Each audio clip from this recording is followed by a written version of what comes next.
Paul Glens Falls. It's 8 o'clock.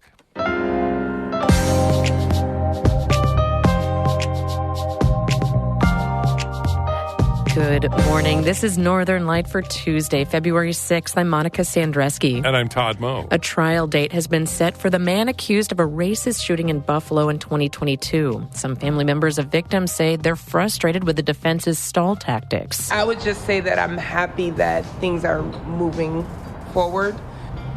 Not as quickly as I think any of us would like, but it's good to have dates, right? Dates are good for goals. Researchers at Cornell University were shocked to find 95% of Adirondack lakes have an oxygen problem that could have real impacts on cold water fish. The breadth of the problem across the thousands of lakes and ponds in the Adirondacks is way bigger than we had expected to see, even after, coming from a team that's worked on brook trout for decades. Also on the show, Governor Kathy Hochul and Congresswoman Elise Stefanik are sparring over border security. And St. Lawrence County painter Steven Cobb has turned his artistic focus to weathered barns in the region. I really like the fact that the siding coming off and you can really get in there and see the bones and the history. Yeah. They're the subject of a new exhibit in Waddington. All of that's coming up on Northern Light. Stick with us. Broadcast of Northern Light here on North Country Public Radio is supported by Long Run Wealth, an SEC-registered investment advisor in Lake Placid, providing comprehensive wealth management, retirement, and financial planning solutions, longrunwealth.com, and by Fisher, Bissett, Muldowney, and McCardle, attorneys and counselors at law with offices in Malone, Tupper Lake, and Saranac Lake. 800-941-5001.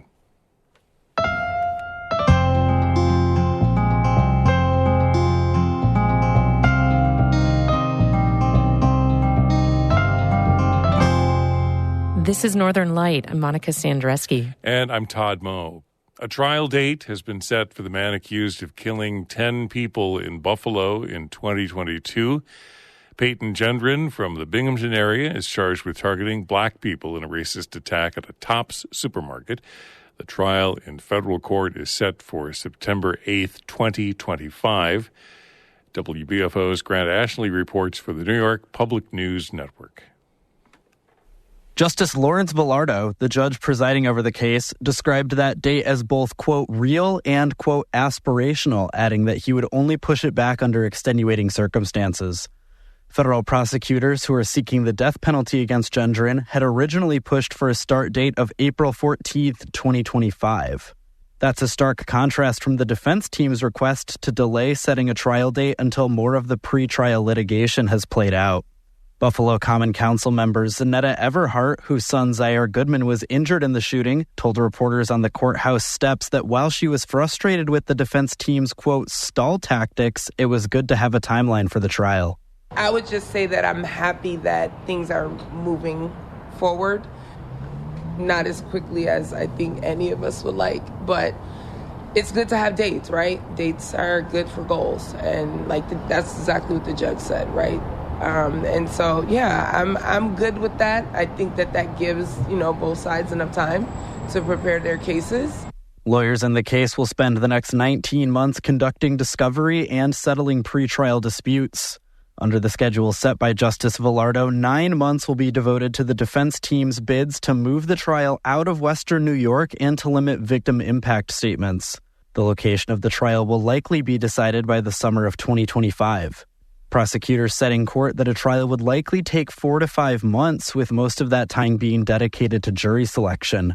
In the meantime, survivors and the family members of victims like Everhart are still waiting to see what a trial would look like. I don't think you can get mentally prepared for that. I think that, especially because we don't know, right? We don't know if anyone's going to have to testify, right? Is Zaire going to have to actually get up there and testify? So we don't know the answers to those questions yet. In Buffalo, I'm Grant Ashley for North Country Public Radio.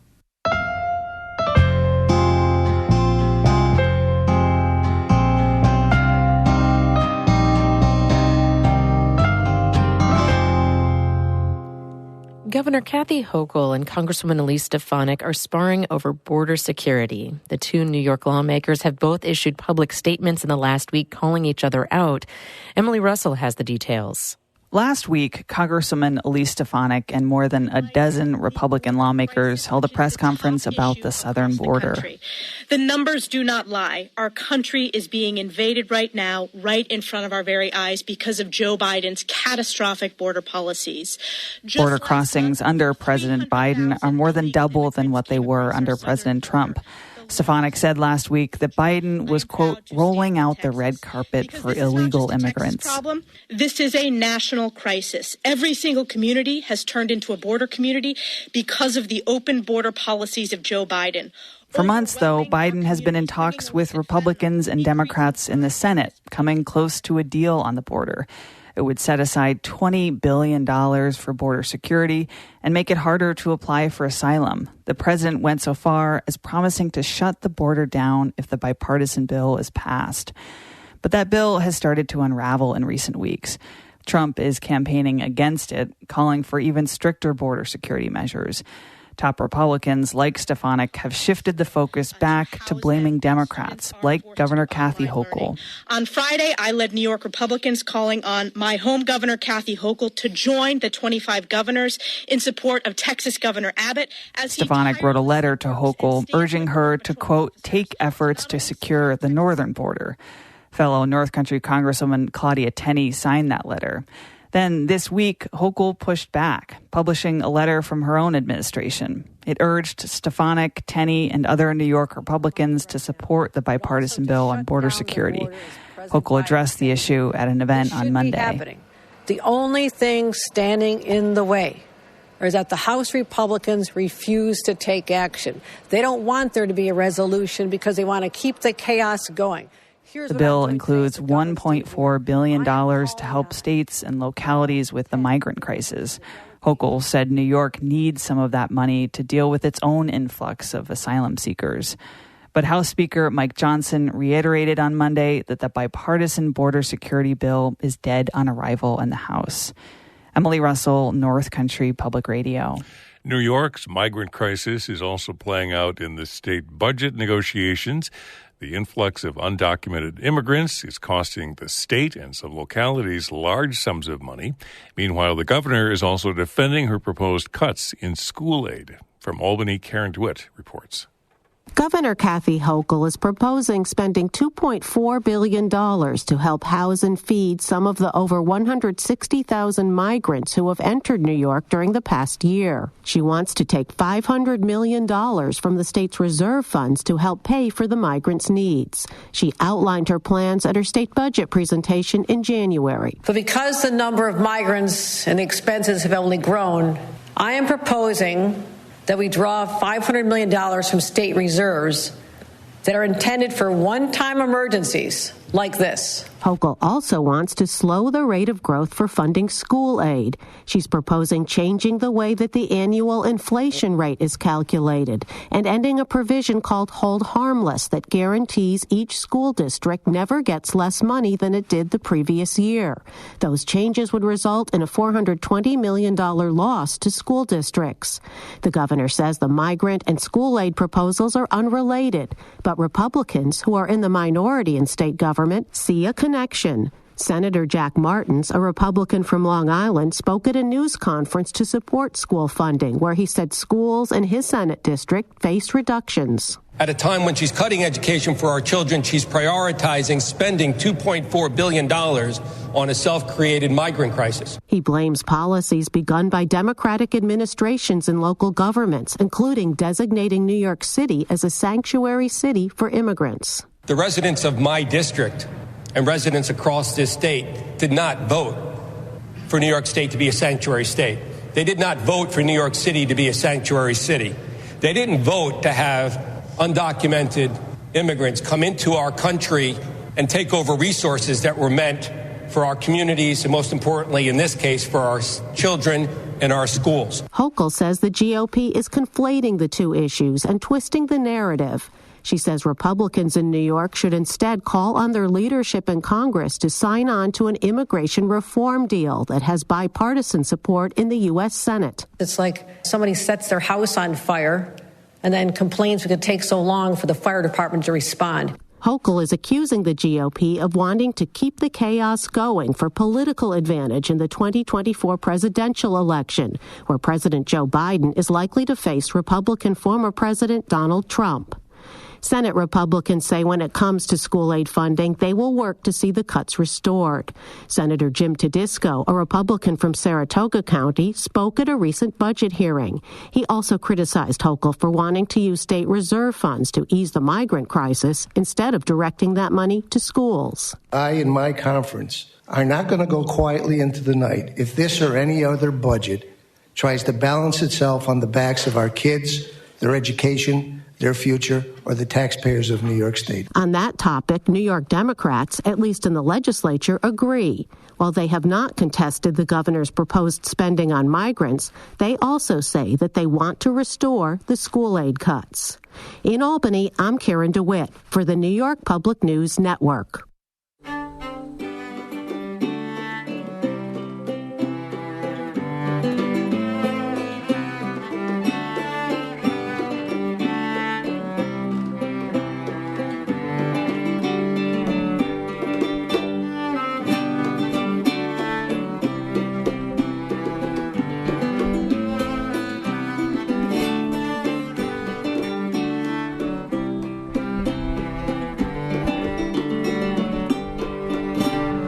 You're listening to Northern Light here on North Country Public Radio. It's 8:11. Good morning. I'm Todd Moe. And I'm Monica Sandreski. Coming up, old barns are iconic landmarks across our region. We'll talk with a St. Lawrence County artist who's rediscovered their bleak beauty. That conversation in just a few minutes here on Northern Light. This is music by the Potsdam trio Caramelo.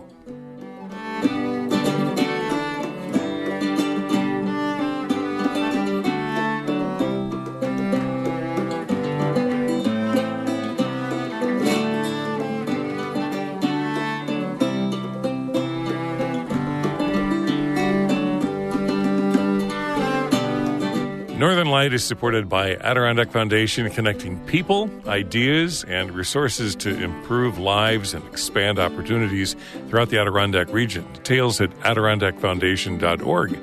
And by Guideboat Realty, located in Saranac Lake, where health, history, and the arts meet in the Adirondacks. Your guide to Adirondack real estate.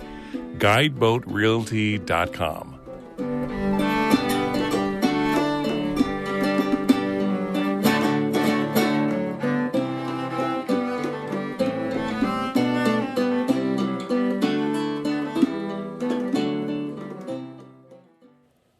Brook trout are the official New York State fish, and they're particularly emblematic of the Adirondacks. Pete McIntyre leads Cornell's Adirondack Fishery Research Program, which has a field station in Old Forge. This is a fish which is central to sense of place and of environmental health in the Adirondacks. But the brook trout's existence is being threatened. That's according to a recent Cornell University study. Found that 95% of Adirondack lakes have an oxygen problem, as in there's not enough for fish species like brook trout. Amy Feiereisel reports. In the spring of 2021, Cornell University's Adirondack Fishery Research Program put sensors in 15 fairly untouched lakes. We're talking very little human activity. Some of them have absolutely none. Steven Jane is a lake ecosystem ecologist. He was a postdoc at Cornell from 2021 to 2023. Some of them you have to hike several miles in to access. The specialized sensors were attached to ropes with a buoy at the top and an anchor at the bottom. They measured temperature and oxygen levels in the water. And we were surprised when we did that to find just how deoxygenated a lot of these lakes are. After all, these were pretty pristine lakes. It was a shocking finding, says Pete McIntyre. He leads Cornell's Adirondack Fishery Research Program. The breadth of the problem across the thousands of lakes and ponds in the Adirondacks is way bigger than we had expected to see, even after, coming from a team that's worked on brook trout for decades. The crux of the problem is this. Brook trout need cold, well-oxygenated water to thrive in. They can't live in the warm water at the tops of lakes, and they also can't live in the low-oxygen water near the bottom. But both of those inhospitable zones are getting bigger, leaving a shrinking space for cold water fish. And so that's this squeeze where the trout are stuck in between the two. Both are inhospitable, but that space is amazingly thin.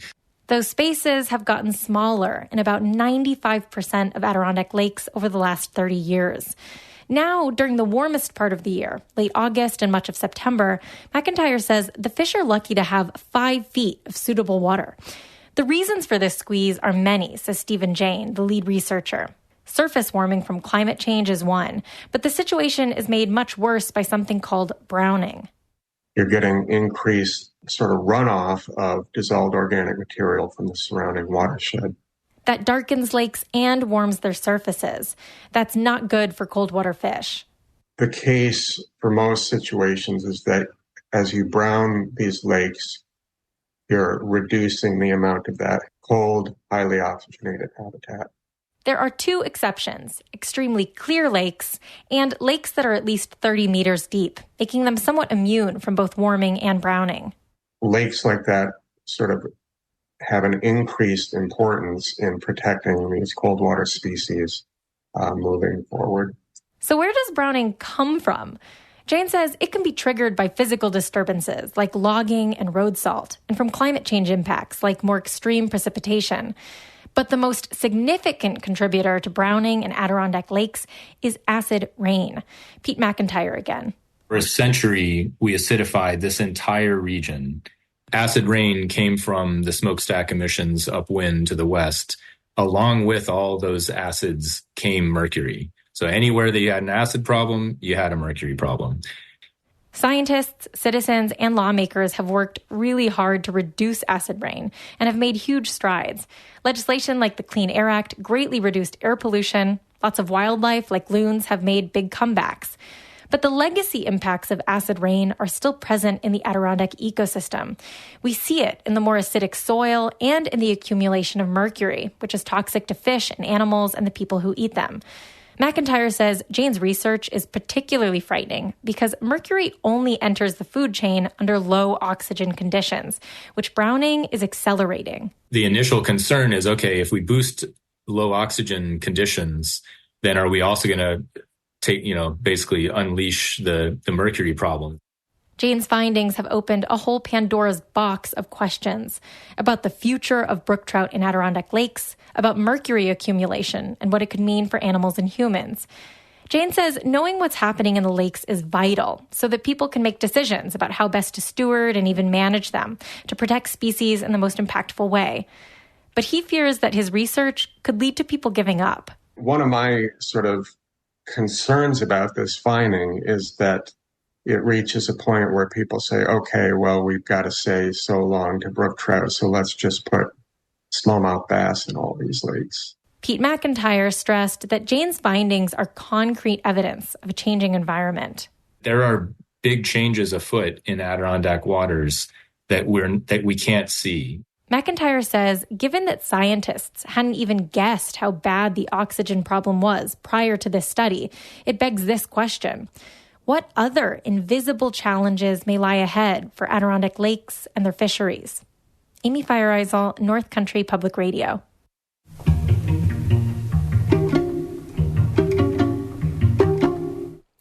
A nonprofit in the Eastern Adirondacks has partnered with the University of Vermont to create a new mentorship program for Black and Latino students. The program is called Young Men of Talent. It was organized by an Essex nonprofit group, College for Every Student. A representative told Burlington's NBC News station the program will pair students with Vermont businesses and organization leaders for one-on-one mentoring and career advice. It'll also connect mentees with job readiness workshops and networking opportunities. 20 students from UVM's current freshman class have already been chosen to participate. Only first and second year students can apply. Older students can also get involved as peer mentors. The filming of a new movie in Lake Placid is wrapping up this week. It's one of 3 movies that's being shot in the Adirondack Village this winter. Today and tomorrow are the last days shooting the movie called Christmas at the Interlaken, which has been described as a comedy set at a mysterious holiday party. The movie is being directed by Candace Kane, who also directed A Jar Full of Christmas, which was filmed in the village in December. Kane said she plans to shoot one more Christmas movie in Lake Placid later this month.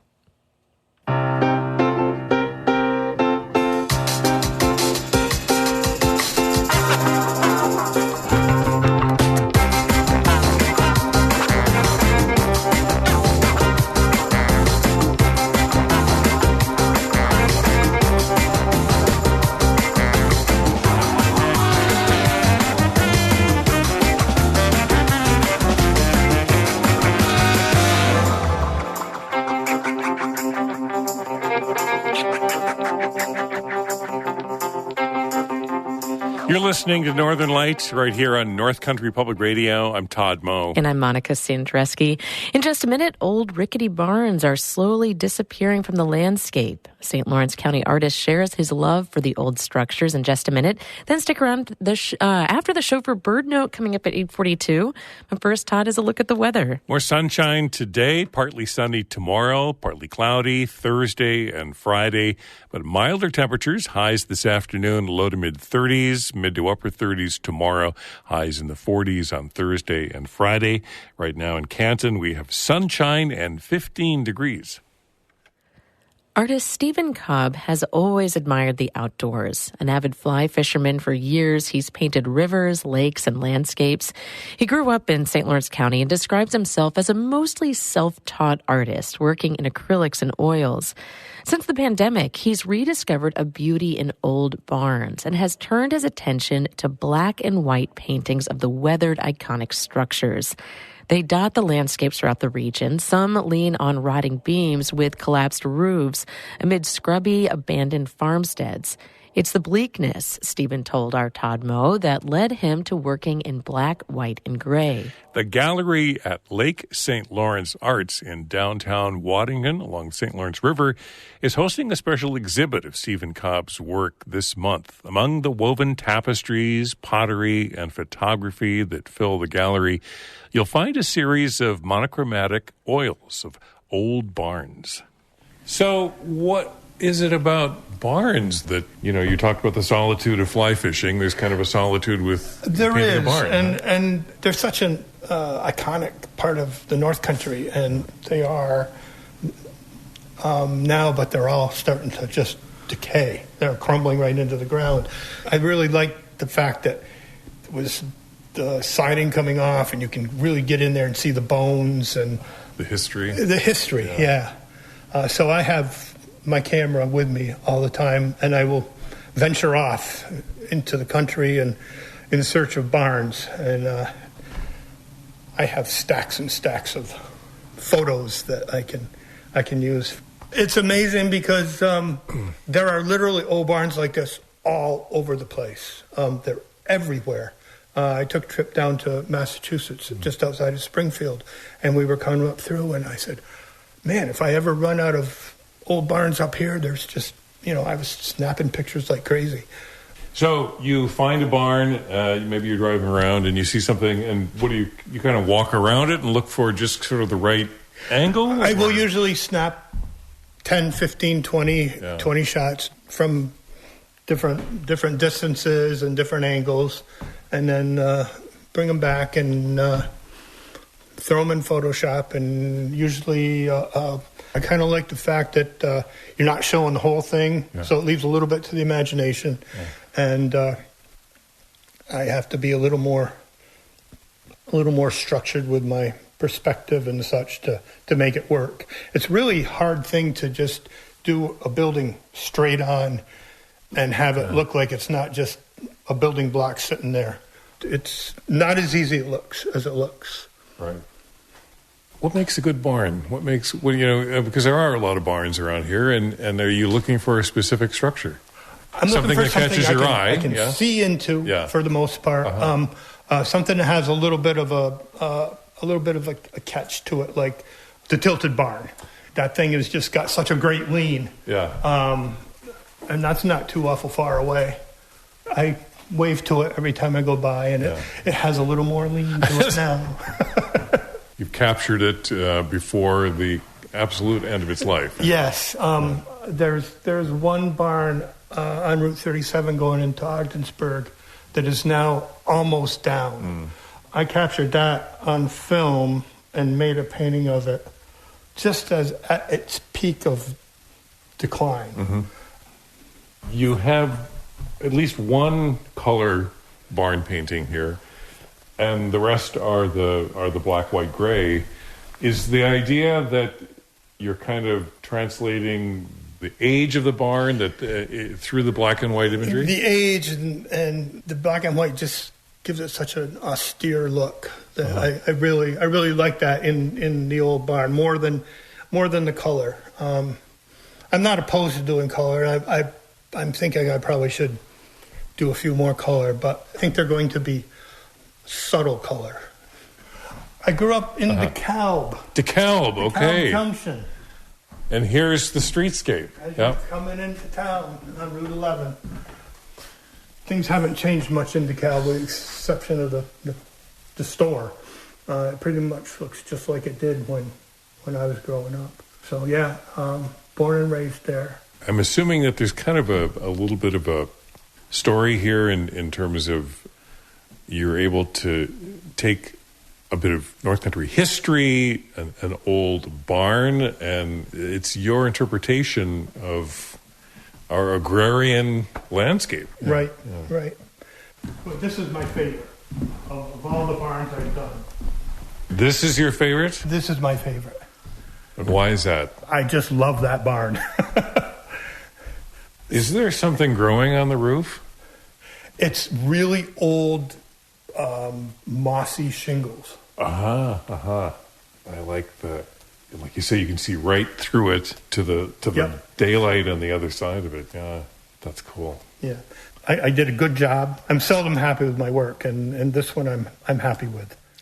Artist Steven Cobb, I caught up with him recently at Lake St. Lawrence Arts Gallery in downtown Waddington. He has an exhibit of barn paintings on display through the end of the month. Most days, though, you'll find him at his Quiet Racket studio in Raymondville. And yeah, there's a photo of Steven and his favorite painting with those mossy old shingles and all right now on the front page of our website at NCPR.org. Coming up on 28 minutes past 8, we want to take just a moment to remind you that the Saranac Lake Winter Carnival continues. And here's some music featuring Haley Jane. She'll be at the Waterhole tomorrow night at 7 o'clock in Saranac Lake. Take a listen.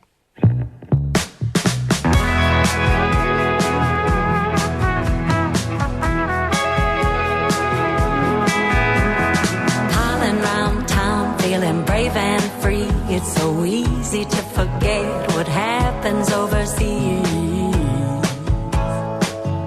when it don't affect me, at least not directly. I've been hiding and trying to avoid the trouble, easy kind of life when you're living in a bubble.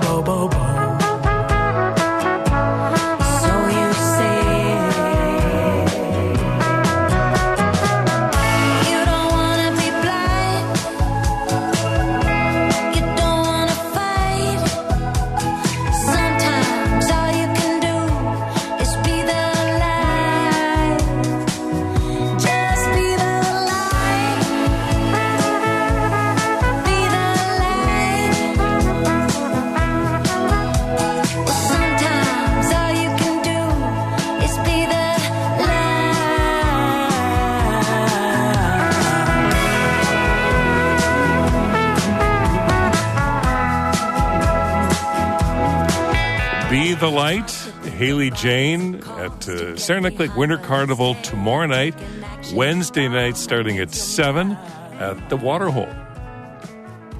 That's it for Northern Light on this Tuesday. It's the 6th of February.